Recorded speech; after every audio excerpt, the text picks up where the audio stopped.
So as soon as we're born, by biological factor,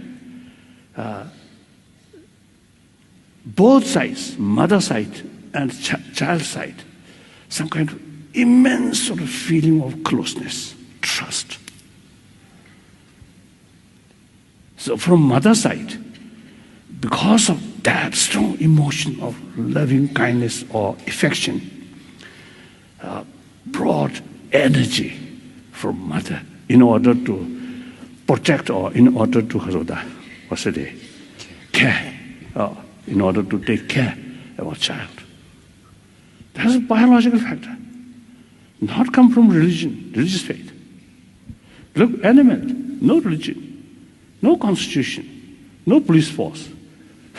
But biological factor, did mother like cat or dog or bird, biologically, you see, they have tremendous sort of affection, sense of concern of their offspring.